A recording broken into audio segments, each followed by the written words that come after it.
एक स्कूल सिर्फ उसकी बिल्डिंग से नहीं बल्कि उसके टीचर्स, उसके प्रिंसिपल की सोच से पहचाना जाता है, क्योंकि वही सोच हज़ारों स्टूडेंट्स का फ्यूचर तैयार करती है। नमस्कार, आप देख रहे हैं क्रिएटर IYS और आज हम पहुंचे हैं मथुरा के मार्ट में श्री ब्रज आदर्श इंटर कॉलेज, जहां हमारी खास मुलाकात हुई वहां के प्रिंसिपल श्री देव प्रकाश शर्मा जी से। इस खास बातचीत में हमने उनसे चर्चा की हमारे नए टैगलाइन चुनाव एक विचार के बारे में, मुस्कुराता भारत की सोच, और जाना कि एक स्टूडेंट की ज़िंदगी में असली सफलता के लिए सबसे ज़रूरी क्या चीज़ होती है। तो चलिए शुरू करते हैं एक और मीनिंगफुल कन्वर्जेशन को। सभी दर्शकों को मेरा एक बार फिर नमस्कार। मुस्कुराता भारत का ये एक खास शो, इसमें मेरे साथ आज एक खास मेहमान, एक शिक्षक, एक ऐसा शिक्षक जिसने अपने शिक्षा की यात्रा आज से लगभग 30 साल पहले शुरू की और ज़्यादातर वो जहाँ रहे उन्होंने कोशिश ये करी कि जो जिन गुरुओं ने उनको सिखाया उन्हीं गुरुओं की भावनाओं को, उन गुरुओं से सीखी हुई चीज़ें उन्होंने आगे फैलाई एक रोशनी की तरह। उसी क्रम में मार्ट में ब्रज आदर्श इंटर कॉलेज के प्रिंसिपल श्री देव प्रकाश शर्मा जी मेरे साथ हैं। सर, आपका मुस्कुराते भारत के इस खास शो में बहुत बहुत स्वागत है। बहुत बहुत धन्यवाद श्री अजय शर्मा जी और आपके साथी ऋषि गौड़ जी।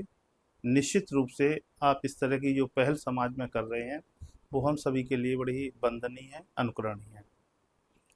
आज मैं जो पहला क्वेश्चन आपसे प्रिंसिपल के रूप में कर रहा हूँ, चुनाव जी एक विचार, जी। क्या बोलेंगे इस पे? निश्चित रूप से आपका जो प्रश्न जितना सरल है ये अत्यंत व्यापक है। भारत देश में 140 करोड़ व्यक्ति हैं और निश्चित रूप से आप कहीं किसी व्यक्ति से जब उसके चुनाव और संदेश के संदर्भ में बात करेंगे तो जितना ये सरलता का प्रश्न दिखाई दे रहा है ये अपने आप में बहुत सारी बातों को समेटे हुए है। किंतु आपने एक प्रधानाचार्य के रूप में मुझसे इस प्रश्न को रखा है, मेरी बात को जानने का प्रयास किया है, तो मैं तो आपसे केवल इतना ही कहना चाहूँगा कि एक प्रधानाचार्य के रूप में डॉक्टर देव प्रकाश के समक्ष मात्र और मात्र विद्यार्थियों के अंदर उन संस्कारों को विकसित करना है, शिक्षा के साथ उस भारतीय संस्कृति के नैतिक मूल्यों को जागृत करना है जिनकी वजह से भारत को कभी विश्व में गुरु की पदवी से विभूषित किया गया था। निश्चित रूप से हम अपने विद्यार्थियों को अंदर नैतिकता का विकास करें, समाज और राष्ट्र के प्रति उनके कर्तव्यों का, जिम्मेदारी का एहसास कराना शुरू करें। और सबसे महत्वपूर्ण विषय यह है जो समाज में आज देखने को मिल रही है कि व्यक्ति के अंदर जितना झूठा वातावरण है या कथनी और करनी में जितना बड़ा अंतर है, या ये कहिए कि व्यक्ति सत्य से जितना दूर भागता हुआ चला जा रहा है, उन सारी चीज़ों को हमें दूर करके अपने विद्यार्थियों के अंदर एक नैतिक व्यक्ति के संस्कार को शिक्षा के साथ में पल्लवित और पुष्पित करना है। मैं आपसे एक क्वेश्चन कर रहा हूँ कि आदमी की ये मुस्कान कहाँ चली गई?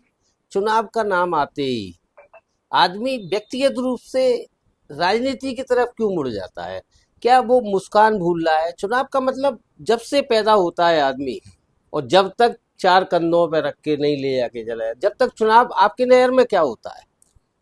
निश्चित रूप से आपने बिल्कुल सही कहा है कि चुनाव की जब बात आती है तो व्यक्ति प्रधानी के चुनाव से लेकर के, BDC के चुनाव से लेकर के, जिला पंचायत के चुनाव से लेकर के, या सभासद और पार्षद के चुनाव से लेकर के, मेयर के चुनाव से लेकर के, MLA, MP, MLC, राज्यसभा के चुनावों तक ही यह प्रश्न उसके मन मस्तिष्क में कौंधता है, क्योंकि वर्तमान समय में इन राजनीतिक व्यक्तियों ने व्यक्तियों के मन मस्तिष्क को इतना कुंठित कर दिया है कि यदि कहीं कोई बात चुनाव की आती है तो व्यक्ति अपनी मौलिकता को भूल गया है। उस व्यक्ति को समाज में ये एहसास नहीं हो रहा है कि मेरा चुनाव क्या है। जी, ये क्वेश्चन यही है। सबसे बड़ी समस्या यहाँ निकल के आ रही है कि ऐसा भ्रम का वातावरण व्यक्ति के मन मस्तिष्क में पैदा इस समय हो गया है कि चुनाव शब्द कहीं से भी आता है तो व्यक्ति को सीधा सीधा राजनीति से जुड़ा हुआ दिखाई देता है। किंतु वास्तव में हर व्यक्ति का अपने कर्तव्य के अनुसार, अपनी सीमाओं के अनुसार चुनाव अलग अलग है। जैसे पिता का चुनाव अपने परिवार का पालन पोषण करना होता है और उसी परिवार के अन्य सदस्यों का अपने परिवार के अनुरूप कार्य करने का होता है। ऐसे ही एक प्रिंसिपल और शिक्षक का जीवन का मूल उद्देश्य क्या है? अपने विद्यार्थियों के अंदर सर्वांगीण विकास करना। 30 साल के इस लंबे कैरियर में जी। मुस्कुराहट का कितना महत्व होता है? आपको क्या लगता है, जितने विद्यार्थी आपने पढ़ा रहे हैं या लगातार अभी भी पढ़ा रहे हैं या जिनको पढ़ा चुके हैं, जब आप एक मुस्कान देते हैं, एक बच्चा आपके पास से पढ़ के कहीं लगता है, उसकी शादी होती है, उसके बच्चे होते हैं, उसके जीवन में एक मुस्कान का चुनाव होता है, क्या महत्व होता है उसका? क्या संदेश देना चाहेंगे उन युवा विद्यार्थियों को? देखिए, मुस्कान शब्द अपने आप में व्यक्ति के व्यक्तित्व के लिए सबसे महत्वपूर्ण विषय होता है। यदि मुस्कान ही व्यक्ति के जीवन से गायब हो गई तो मैं समझता हूँ व्यक्ति जीवित होते हुए भी निर्जीव हो जाता है। 24 घंटे में एक बार एक संदेश मैं आपको दिलवाना चाहता हूँ, कितनी देर के लिए एक आदमी अपने को भूल के मुस्कुराते हुए चेहरों का चुनाव कर सकता है? मैं तो ये समझता हूँ कि व्यक्ति अपने कार्य को जब करता है, सुबह से लेकर के शाम तक, जगने से लेकर के सोने तक, यदि वो अपने कार्य को ईमानदारी के साथ करना शुरू कर दे तो उसके हर समय चेहरे पे मुस्कान होगी, उसका रोम रोम हर समय पल्लवित और पुष्पित होगा। एक प्रिंसिपल के रूप में एक क्वेश्चन और मेरे दिमाग में आया। आप एक ऐसे कॉलेज से जुड़े हुए हैं, माठ क्षेत्र, मथुरा जिले का तहसील एक माठ क्षेत्र आता है। जी। माठ क्षेत्र वैसे भी इस समय विगत 2-3 सालों से मैं राजनीतिक रूप से भी देख रहा हूँ, प्रतिष्ठित के रूप से भी देख रहा हूँ, बहुत हॉट सीट मानी जाती है। जी।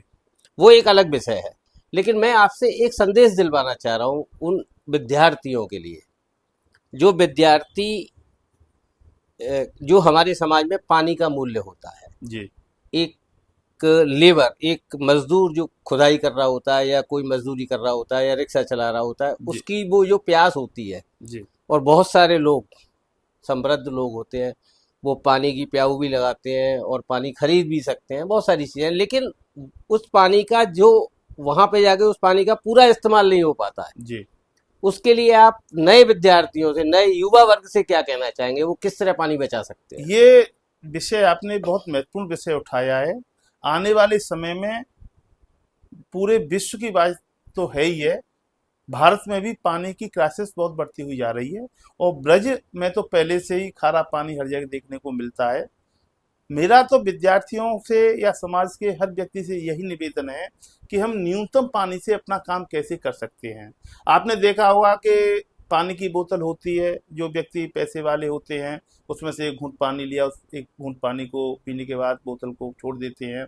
या बड़ी बड़ी शादियों में आप जाते होंगे, प्लेट में बहुत सारा भोजन ले लेते हैं और उस प्लेट का 1/4 भोजन ही व्यक्ति कर पाते हैं, 3/4 भोजन हमारा डस्टबिन में चला जाता है।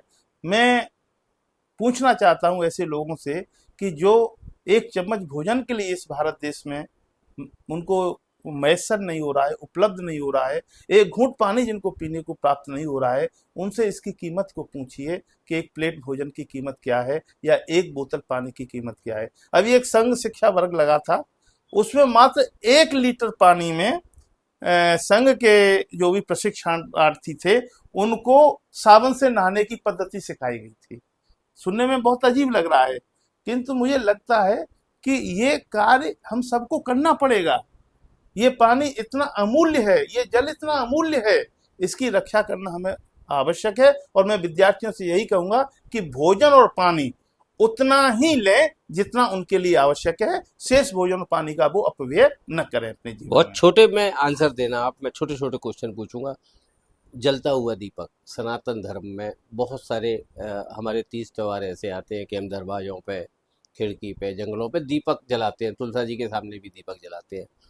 अगर मैं अपने आज खास तौर से इस इंटरव्यू में युवा वर्ग को आगे लाने का प्रयास कर रहा हूँ, क्योंकि बहुत तनाव में युवा वर्ग हमारा रह रहा है, अगर वो दीपक को कभी देखे 1 मिनट या 2 मिनट, आप एक प्रिंसिपल के रूप में उसको क्या मिलेगा? देखिए, दीपक जीवन की जीवंतता का प्रतीक होता है। हमारे विद्यार्थी या युवा वर्ग उस दीपक को प्रतिदिन देखे जो हमारी माता बहनें तुलसी के वृक्ष के पास जलाती हैं, दरवाजे की देहरी पे जलाती हैं। वो जीवन जीने की जो तेजस्विता है, जो प्रकाश है, वो एक व्यक्ति के जीवन में प्रदान करता है। पर दुर्भाग्य ये है कि जो हम ये बिजली है, चकाचौंध है, इसमें इतने भ्रमित होते हुए चले जा रहे हैं कि भारतीय संस्कृति के उस दीपक के, उसकी मूल्यता को, उसकी गंभीरता को, या जीवन जीने का जो एक हमें संदेश देता है, उसको भूलते हुए जा रहे हैं। आपसे ही मैं जानना चाहूंगा कि आज भारत के शहर के कितने बच्चे ऐसे होंगे जिन्होंने उगते हुए सूरज को देखा होगा, या सुबह उड़ती हुई चिड़ियों और पक्षियों को देखा होगा, चहचहाट देखी हुई। मैं समझता हूँ कि चहचहाट होने के बाद में 4:30 बजे से शुरुआत हो जाती थी। हर गांव में हर बच्चा जग जाता था कि चिड़ियों के टोल आसमान में चले जा रहे हैं, और एक हमको वो जीने की पद्धत देते थे कि सुबह से हमें अपने कार्य को करना चाहिए। अब तो बच्चे ही शायद भूल गए इन सारी बातों को, और अभिभावक भूल गए हैं उन चीजों को। एक क्वेश्चन और कर रहा हूं मैं आपसे कि 30 साल पहले जिन शिक्षकों ने आपको पढ़ाया, जब भी आपको समय मिलता होगा या आप उनसे मिलने जाने का मन करता होगा, क्या सुखद अनुभूति मिलती है उस शिक्षक के नाम से या मिलने के बाद? देखिए, हम शिक्षक हैं, हमें हमारे गुरुओं ने जो शिक्षा प्रदान की उसके आशीर्वाद से ही आज हम अपने कर्तव्य का पालन कर रहे हैं।